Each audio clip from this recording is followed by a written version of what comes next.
Hello, this is Journal Entry 2 of the Flint Hills in Manhattan, Kansas. We'll be going over some things about the Flint Hills, making observations, and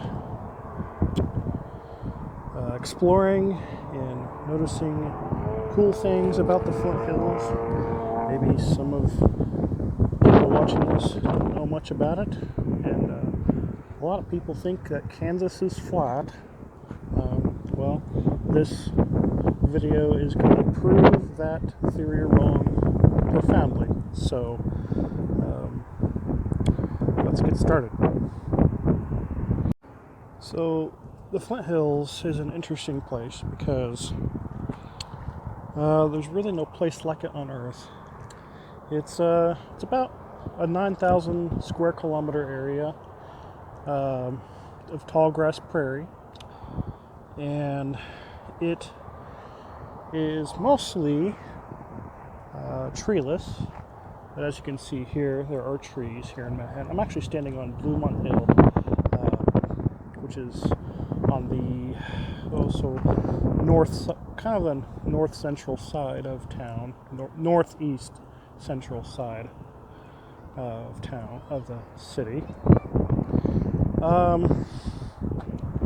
But you see, there's a lot of trees around here, and that's because we're in a river valley. But if you look out to the west there, southwest, or south, you can see way in the distance, those are the actual Flint Hills. The little peak in the distance, you can see it. That's another key feature of the Flint Hills. You got these little peaks that kind of poke out of the scenery. And one thing that I want to point out that's quite fascinating is as you look at the horizon, it's mostly flat, okay?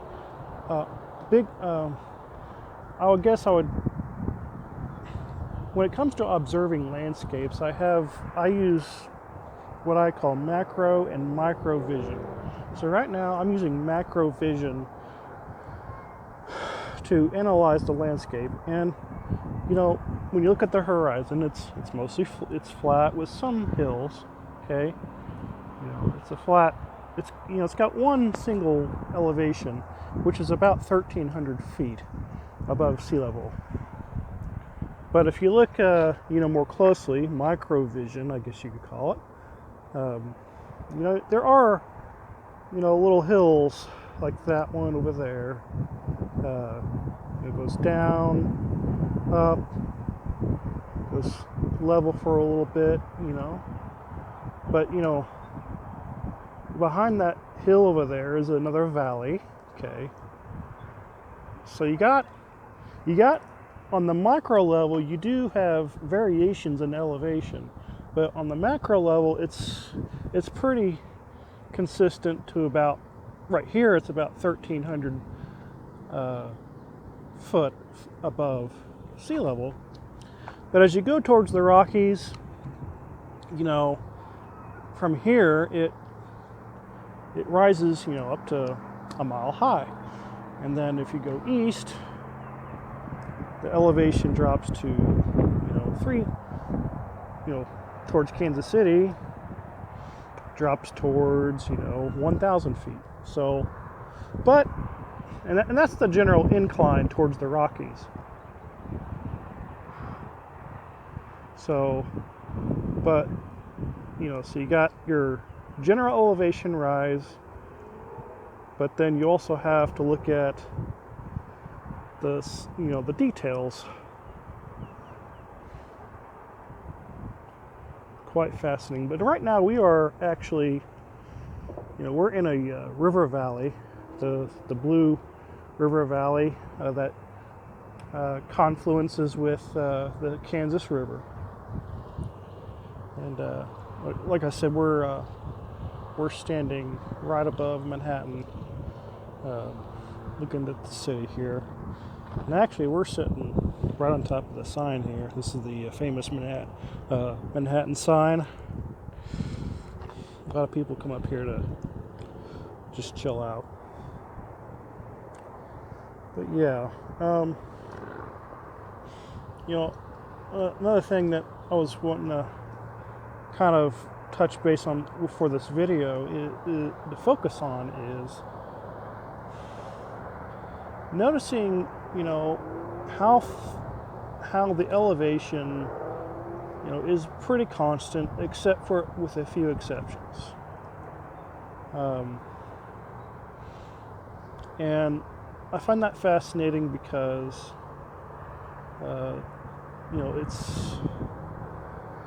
it's you got these anomalies that stick out like that, and those these I call them, little hill anomalies, and they poke out. They kind of poke out, and I find that quite interesting, and I wonder, what processes occurred to create such little hills. But we're gonna, look further in other places across here, and just see if we can figure things out or come up with anything new. Thank you for.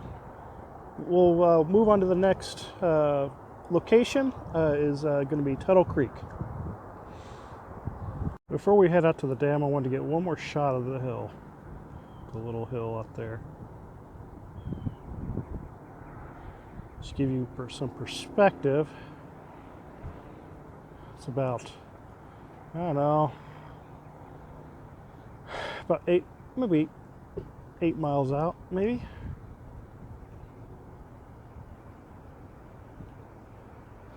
And you got the little bridge there. So, the river kind of flows through here and creates this basin that Manhattan sits in. Quite fascinating. And we'll look at some of the rocks here. Primarily limestone. It's a Kansas. That's a Kansas staple, is limestone.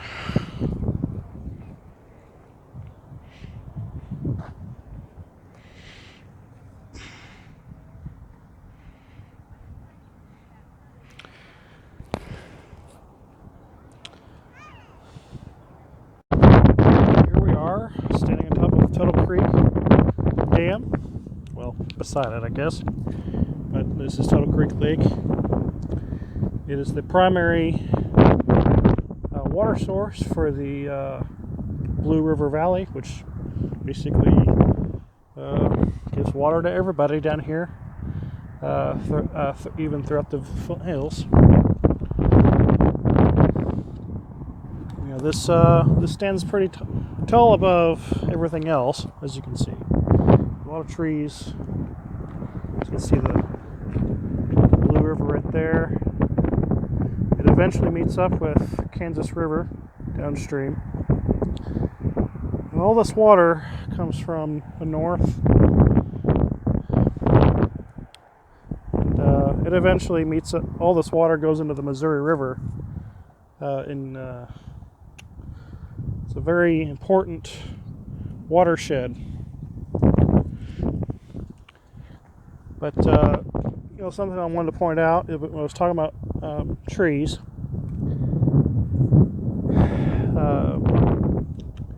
So as you can see, there's a lot of trees here in the basin, and that's to be expected because of the soil.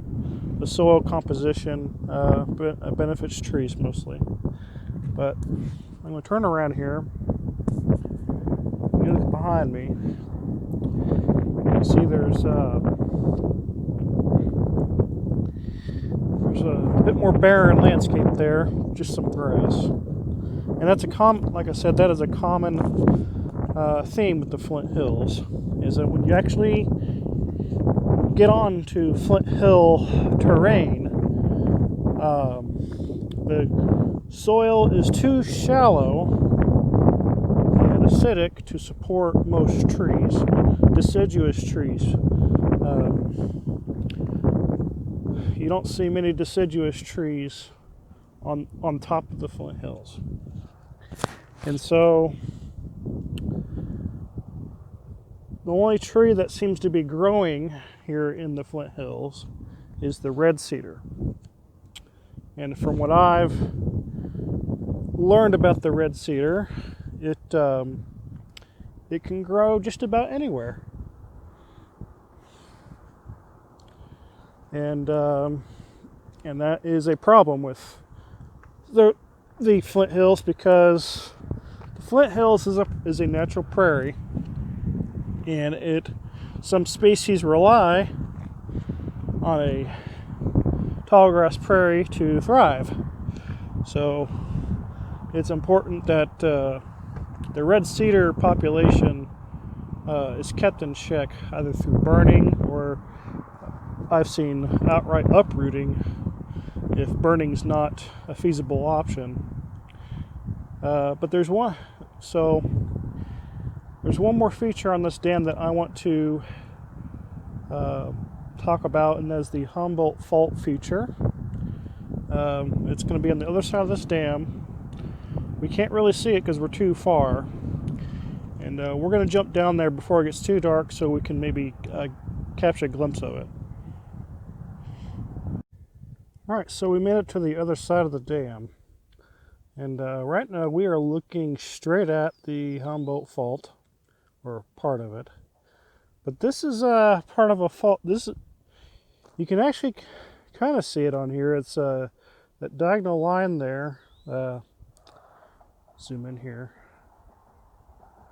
You see that diagonal line there going from left up to down right. That is the fault. And if you look to the left, you can see another diagonal one that goes from the top right to the down left. And so that fault caused a major earthquake back in I think it was in the 1800s. But it caused that was before this dam was even built. But you can see it's very faint, but the fault is part of the Humboldt Fault system, which is a failed divergent fault system. Millions of years ago, there was an uplift that was trying to form and create a mid-continental rift, but that did not happen. And this is just a small part of that event. And as you can see, you have these sedimentary layers that are sitting in layers here. And so actually what that means is that I'm looking at it is that the layering was there before the fault occurred. Okay, that's one of the principles in geology, is when you have layering like that, and you see a change in pattern, either up or down, that means that the earthquake or whatever event occurred after those layers were formed. So yeah, those layers were laid down most likely by transgressions, a lot of massive water deposit. Anything that's sedimentary like that was deposited in some way, shape, or form. I'll turn around here and you can see actually what I mean. Some of this is actually from previous recent floods, like this line here. This Tuttle Creek can flood actually if enough water comes down, and this area of Kansas has seen some floods because of the almost like monsoon-like rains that dump down tens of inches of water. It doesn't happen very often, but it happens. And right now they're just in the final stages of repairing the dam because of a flood in the about 10, I don't know, it's what, 10 years ago, 5 years ago, I don't know. But you can see there's, this shelf here. I'm guessing that was the most recent flood. But if you look above there, water was a little higher. There was another flood in 1993 that washed away all that sediment there. And that, that tells you something about the power of water. A lot of people underestimate the power of water, especially, when they come across it, on the road. It can move a car just a few feet up on the car. So just imagine, 50 feet of water coming at you, how much damage it can do. Now I was going to take a look at some rocks here. Some interesting, for our geology purposes. Oh man. These are definitely sedimentary rocks. Everything around here is sedimentary practically. But you can see these are, you got some flat ones here. Not much, just,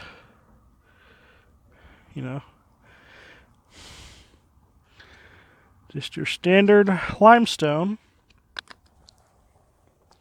Yeah, there's some pits here, and that's one thing I've noticed about some of the rocks in this area is you got ones with pits or bugs, and then you have some that are striated, which meaning like that one right there, it's got some striation, horizontal formation. That's what that means. And usually that is indicative of some kind of glacial freezing formation. So, this area gets pretty cold.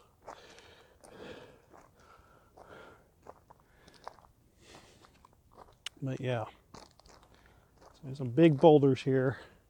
Now I imagine that when this river gets going, it's actually a river, yes. Technically it is a river in a lake. It can move some rocks, I mean, this is a big, because the way this Tuttle Creek is shaped, when you dump a bunch of water in this lake, it'll just go, because there's no, it's a straight lake. It goes north to south straight for about 10 miles. And so when water gets dumped into this reservoir, it just goes. And so there's nothing to stop it except for the dam. So you can imagine as it gets going, it's gonna move some things. And you got to give it to the Corps of Engineers, because this is one big dam, and it takes a lot of money and work to keep it maintained. Anyways, that's Tuttle Creek, and that is it for this part. This is going to be, I've decided this is going to be a two-part series, because there's a lot. This could be 3 parts. I don't know, because basically I decide when I want to release these videos, and it's really a journal. But before I let you go, I'm gonna kind of walk up here and get you a view of the lake. Oh, it's gonna, because I want to show you guys what I mean by when this lake gets filled with water. You know, there's nothing to stop the water from losing speed. And I've been to other lakes, like been to Table Rock Lake, Smithville Lake, and they have these twists and turns. And so when water gets dumped in there, the water does get slowed down a little bit because of the twists and turns. Here, there are no twists and turns. It is a straight lake. And it's also a narrow lake.